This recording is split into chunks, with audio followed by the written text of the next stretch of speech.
Make yourself strong enough to survive alone, not because you'll be alone forever, but because there will be days, whether you like it or not, when you have to walk through the dark by yourself. There will be quiet seasons, when no one texts, no one checks in, and no one stands beside you. But that isn't the end. That's the beginning of real growth. Because when you learn how to stand without applause, when you stop relying on recognition to feel worthy, from that moment on, no one can take your strength away. We're often taught how to work in teams, how to connect, how to love. But rarely are we taught how to sit with ourselves, how to embrace silence, or how to find light within when the world goes dim outside. And that's what we're going to explore today. If you've ever felt left out, overlooked, or like no one truly understands you, let this message be the mirror that reflects the strength you've always carried within. Share in the comments. What was a moment when you had to stand alone, and what did it teach you? Don't forget to subscribe if you find value here, and come back to listen again. Not once, but as often as you need. Because strength doesn't come from hearing this once, it comes from practicing it every day. 1. Solitude is preparation, not punishment. The biggest tree in the forest doesn't grow in the shade of others. It stands alone, taking the brunt of the wind, the full force of the rain, the harshest glare of the sun. And because of that, its roots grow deeper, its trunk stronger, its reach taller. You must begin to see your own solitude this way.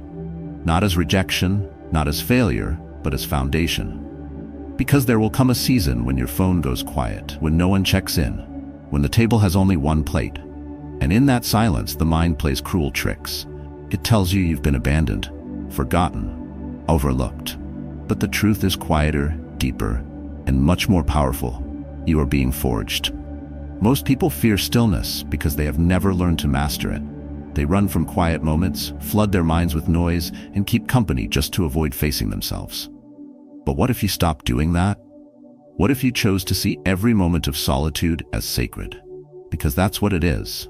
A private gym for your mind, your discipline, your soul. I had a friend once, the kind of man who lit up every room, always surrounded by people. But when life struck, when the job disappeared and the crowd faded, he fell into a kind of paralysis. He didn't know how to function alone. But that storm gave him something no success ever could. It introduced him to himself. He rebuilt not from praise, but from practice. Not from support, but from silence. He learned new skills, sharpened his discipline, and reshaped his identity. Not in the spotlight, but in the shadows. And maybe that's where you are right now.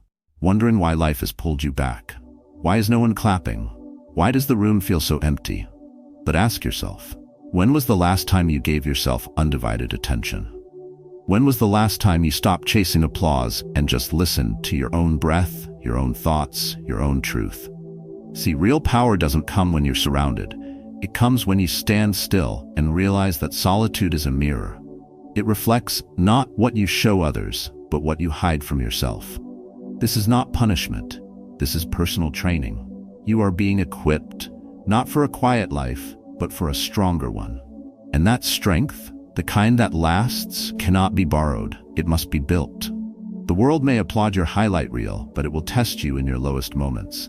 Will you collapse when no one notices your effort? Will you quit when the room stays silent? Or will you keep going, precisely because you've trained for this moment in private? Solitude is not weakness, it's a decision. A commitment to rebuild without witnesses, to grow without validation, to become unshakable, not because life is easy, but because your roots are deep. And deep roots are not formed in noise. They are formed in stillness. They're formed in early mornings when doubt whispers, but you rise anyway. In long nights where you learn to carry your own weight.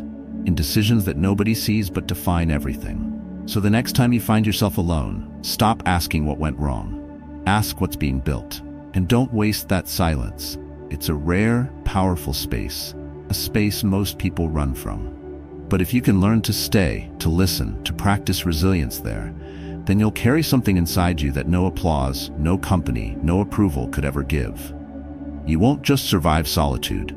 You'll walk out of it emotionally unshakable, with a mindset so grounded it no longer craves permission. You'll know then what few ever discover, that being alone was never the danger. depending on others for your strength. That was 2. When you no longer need comfort, you become a threat to mediocrity.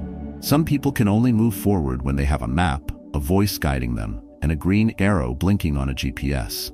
Without it, they hesitate, second guess, and stop altogether. Others walk with no map, no instructions, just a deep trust in their inner compass. They don't need external validation to make a decision. They don't stall at every fork in the road. They move because something inside says, go, and that voice is louder than doubt. That's the difference between those who wait for comfort and those who've trained their minds for clarity. When you stop needing comfort, applause, or affirmation to act, you step into a different category of strength, one that the world can't measure and mediocre minds can't understand. There's a man I know, not famous, not flashy, not credentialed, no degree on the wall, no approved label by society. But every morning at 5 a.m., he wakes up, makes his tea, opens his notebook, and writes his goals. No one sees him, no one claps. He's built 3 businesses on discipline alone. When asked how he did it, he says, "I stopped waiting to be understood a long time ago." That's the kind of strength that comes when comfort is no longer required. He doesn't chase convenience. He doesn't wait for motivation. He simply moves. And that movement disrupts people who are still waiting for permission. Your presence alone begins to threaten those still addicted to softness because you remind them of what they could be if they stopped hiding behind excuses. The truth is, comfort can make you weak. It teaches you to reach only when it's easy, to push only when someone is cheering, to rest the moment resistance shows up. But greatness doesn't live in the comfortable. It lives in the uncomfortable. It lives in the early mornings when no one's watching. In the long nights when everyone else has quit. In the stretch of silence where you keep building even when no one notices. When you become that kind of person, the one who acts without reward, who shows up without applause, you become something dangerous. Not to others, but to everything small, soft, and stagnant within yourself. And that's when things shift. You'll notice people start pulling back. Not because you've changed for the worse, but because you've evolved past their limits. Your discipline becomes a mirror. And mirrors are uncomfortable when people are avoiding the truth. That's why the stronger you grow, the lonelier it may feel. But that isolation is not punishment. It's confirmation. Confirmation that you no longer bend for comfort. You no longer seek permission to keep going. You're no longer available for small thinking, reactive energy, or the praise addiction that keeps most men stuck. You've stepped into the quiet confidence that doesn't shout but never shakes. That's a threat to mediocrity, because mediocrity depends on comfort to survive. But you've learned to outgrow comfort. You've trained your mental muscles to thrive without it. When a man no longer needs to be coddled, he becomes untouchable. He walks through chaos with calm. He works through setbacks without panic. He rebuilds in silence and doesn't explain his process. He no longer waits to be saved because he is the one who shows up for himself. This is emotional self-mastery. This is the mindset of quiet resilience. And once it's built, it can't be faked and it can't be stolen. The man who no longer seeks comfort doesn't just survive, he leads. Not with noise, but with stillness. Not with hype, but with depth. And when the world finally realizes what he's become, it will be too late to catch up. Because while they rested, he refined. Don't make a stage for people who don't deserve a seat. There comes a time in every man's life when he must confront a hard truth. Not everyone clapping is clapping for you, and not everyone sitting front row deserves the seat they've been given. We often confuse generosity with surrender. We keep inviting people into our lives long after they've proven they don't value the space. We keep handing out backstage passes to people who only show up for the highlight reel, never for the hard nights. And the saddest part is, we do it not out of love, but out of fear. Fear that the room will be empty. Fear that silence means failure. Fear that a life without a full audience isn't worth living. But it is. I remember a neighbor, a man who once threw himself a birthday gathering. He cooked everything himself, set the table with care, and decorated his porch like it mattered. Over 20 people said they'd come. 2 showed up. I saw him the next morning. He wasn't bitter. He looked at me and said, "At least now I know who's real." That wasn't weakness. That was mental strength. That was clarity earned in silence. Because truth always shows up when the crowd thins out. You don't need to get angry, you don't need to retaliate, you just need to rearrange the seats. Clear the space, cut the noise, let the echoes fade, and if the room goes quiet, good, that silence will become your teacher. That emptiness will introduce you to someone you've ignored for far too long. Yourself. You'll begin to hear the quiet voice that never needed validation. The one that whispered through disappointment, through loneliness, through every goodbye. Keep going. You won't need a crowd, you'll become your own. The mistake so many make is this: they treat their life like a public stage. They allow anyone to walk in, criticize, comment, take, leave, and return. No filters, no boundaries. They leave the door open and wonder why the room feels chaotic. But you are not obligated to host anyone who doesn't respect the space. You're not a stage for lost voices to rehearse their lines. You are the message. You are the show. You are the content. And anyone who can't sit in stillness and receive what you've built, they don't need a ticket. Not everyone is meant to be part of your evolution. Some are simply passing through, there to test your boundaries, not to honor them. And when you finally stop performing for people who only watch to judge, a powerful thing happens. You begin to perform for purpose, not for praise. You begin to lead yourself, not entertain others. That shift changes everything. Because once you stop placing your peace in the hands of people who can't hold it, you become unshakable. You stop overextending. You stop apologizing for your standards. You stop shrinking to make room for others who were never willing to grow. Let them misunderstand you. Let them walk out. Let them label your silence as arrogance. That's not your burden to carry. What matters is this: your life is sacred ground, and not everyone should be allowed to leave footprints on it. So if you find yourself surrounded by empty chairs, don't panic. That's not loneliness, that's clarity. And if the whole room empties out and only you remain, then say what you've always been afraid to say. Because this time you're not talking for applause, you're speaking from alignment. You're not building for others, you're building from within. And that kind of foundation can't be shaken because it's not made of people. It's made for a purpose. 4. When you stop waiting to be saved, you start discovering yourself. There is a quiet desperation that creeps into the lives of those who wait too long to be rescued. You can see it in the man who never speaks up because he's hoping someone will read his silence. You can feel it in the person who stays in the wrong job, the wrong relationship, the wrong city, because they're waiting for a mentor, a miracle, a moment. They walk through life carrying an invisible sign. Please save me. Save me from my confusion, my fear, my loneliness, my own indecision. But life has a way of staying silent when you expect it to speak. And sometimes no one comes. No hand reaches out, no answer appears, no validation shows up in time. And that moment, though brutal, is the most honest gift life can offer. Because it's there, in that stillness, where a man finally meets the only person who can truly save him. Himself. The story never begins when someone else steps in. It begins when you stop outsourcing your strength and start reclaiming it. I once heard about a man who stood in the middle of a parking lot, rain pouring down, phone dead, car broken. He looked around, no help in sight, no one to call, no one to come. And he laughed, not because he was fine, but because in that absurd moment, he saw it clearly. He had always known what to do. He just never believed he was enough to do it alone. That's what waiting does to you.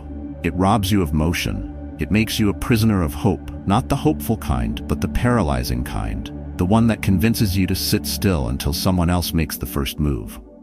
But what if that person never arrives? What if you are the very answer you've been asking for? When you stop waiting to be saved, everything shifts. You stop romanticizing rescue and start practicing resilience. You stop assigning your peace to people who don't even understand your battles. You stop delaying growth for the possibility of someone else showing up and doing the work for you. Because no one's coming to pull you out of that bed at 5 a.m. No one's coming to say you are worth it if you don't first believe it yourself. No one's coming to silence the inner critic that only you can confront. This doesn't mean you won't have love or support or connection. But it means those things are no longer requirements for your survival. They become gifts, not guarantees. And that's when you become dangerous to the status quo. Because a man who doesn't wait to be saved becomes the architect of his own power. He begins building when others are still asking for permission. He acts before applause. He decides before the consensus is formed. He learns to trust the quiet voice within, the one that knows the way but has been drowned out by noise for too long. You don't need a cape. You don't need a title. You need discipline, self-respect, emotional strength, the kind of inner clarity that doesn't flinch in solitude, the kind of mindset that says, if I must walk alone, I walk anyway. So stop scanning the horizon. Stop rehearsing your pain in the hope someone will hear and fix it. Begin. Move. Reclaim what you gave away when you believed your value depended on being chosen. You don't need to be chosen. You need to choose yourself. And once you do, the world changes. Not because it suddenly sees your worth, but because you finally did. 5. If it costs your peace, it's too expensive. There are things in life that drain you so slowly, you don't even notice until your energy is gone. A conversation that lingers in your chest long after it ends. A name that flashes across your screen and makes your stomach turn. An obligation that feels more like a trap than a choice. These are the quiet thieves of your peace. They don't scream. They don't come with warnings. They wear the disguise of normal, of friendship, of loyalty. But deep down, something feels off, and that something is what you're learning to trust. A friend once told me, I thought I was being mature by staying quiet, by accommodating, by keeping the peace. But I wasn't keeping peace. I was sacrificing myself for silence. That hit me. How many of us confuse self-erasure with emotional strength? How many times have you tolerated tension in your gut just to avoid tension in the room? How many times have you left a meeting, a dinner, or a phone call feeling smaller than you entered? That's not maturity. That's a cost. And if your peace is the currency, you're overpaying. Peace isn't passive. It isn't about candles or background music or well-filtered moments on a feed. Peace is active. Peace is the mental clarity that comes from choosing alignment over approval. Peace is walking away when everyone expects you to stay. Peace is saying no without guilt and not explaining that no for 300 words after. Peace is setting a boundary and keeping it when no one else agrees. And that's the hard part. Because the moment you begin protecting your peace, people will push back. They'll call you distant, cold, and selfish. They'll accuse you of changing, of being difficult, of forgetting where you came from. But that's only because your boundaries now threaten the access they once abused. You are no longer available for every request, every conversation, every unspoken emotional obligation. And that freedom, it unsettles people who only liked you when you were easy to manipulate. You don't need to be cruel to be clear. You don't need to burn bridges to walk away. You don't need to fight to release what's been quietly fighting against your peace for years. You only need to stop justifying the discomfort. You only need to acknowledge that if something steals your stillness, it doesn't deserve your time. You were not born to be everyone's emergency contact. You were not put here to make everyone feel comfortable while your soul starves for stillness. And if the price of connection is anxiety, if the price of being liked is exhaustion, if the price of belonging is betrayal of your own spirit, then it's too expensive. Let them misunderstand. Let them leave. Let the silence come, because in that silence your clarity returns, your purpose sharpens, your emotional self-mastery rebuilds. And what you'll discover is this: the more you protect your peace, the more power you carry. Quietly, unapologetically, not because you need to win, but because you refuse to lose yourself. And that, more than anything, is what it means to be strong enough to survive alone. You choose peace, you guard it, and in doing so, you become someone the world can't shake, because you finally learn the truth. What disturbs your soul is not worth keeping, no matter how familiar it feels. 6. You were set apart to lead, not left behind. There is a strange kind of loneliness that follows those who walk ahead. The ones who say no when everyone says yes, the ones who leave early while others linger, the ones who choose stillness while the world screams for attention. Society often labels them as distant, odd, or disconnected. But time always tells the truth. The same man they mocked for being too quiet becomes the one they seek for guidance. The same woman they called too intense becomes the one they admire for her clarity. Being set apart always feels like being left behind, until the dust settles and you realize you're the only one who stayed on course. A neighbor of mine was one of those people. He kept to himself, rarely socialized, never wasted a word. Every evening, he ran the same route, returned home, and read under his porch light. People whispered, he must be lonely. What they didn't see was the quiet construction of a future. 5 years passed. That same man opened his own auto repair shop, hired a team, and built something real, not with noise, but with discipline. He didn't chase attention, he chased mastery. And that is the difference between being left behind and being called ahead. One is rooted in fear, the other is grounded in purpose. Life has a way of pulling you out of circles you no longer fit into, not to punish you, but to prepare you. When the invitations stop, when the texts go unanswered, when the room grows silent, don't panic. You are not being erased. You are being refined. Because leadership doesn't start on stages, it begins in solitude. It begins the moment you stop needing consensus to move forward. It begins when you walk a path only your spirit understands and your soul trusts. Eagles do not fly in flocks. When the winds rise, they go higher, not to escape, but because they were built for altitude. So if your life feels quiet right now, if the applause has stopped, if the seats around you are empty, take a breath. This is your advantage. This is the space where noise clears so you can hear your calling, where distractions die and purpose speaks. You don't need a crowd to confirm your assignment. You only need clarity. You only need alignment. And alignment often comes with isolation, because what's essential cannot grow in chaos. You were not built to fit, you were built to lead. And leaders, real leaders, are not formed by popularity, they are forged by perseverance. There's a kind of mental strength that only comes from walking alone. A quiet confidence that grows when no one claps, but you keep showing up. That's when you realize you never needed to be followed to lead. You never needed to be seen to build. You never needed permission to evolve. And if the path looks empty, it's because you're the one meant to make it visible. So keep going. Not because others believe in you, but because you believe in the message inside you. And when the world finally turns around and wonders how you became who you are, you won't have to explain. You'll just smile. Because you'll know, it wasn't luck, it wasn't noise, it wasn't validation. It was the work you did in silence. The growth you embraced in solitude. The roots you planted while they laughed. You were never left behind. You were simply leading before they noticed. Solitude doesn't make you weak, it forges you. When you stop fearing silence, when you stop waiting for someone to validate your worth, you start becoming emotionally unshakable. Every quiet morning, every lonely evening, every step you take without applause builds something stronger inside. Mental clarity, quiet resilience, and an inner peace that no chaos can disturb.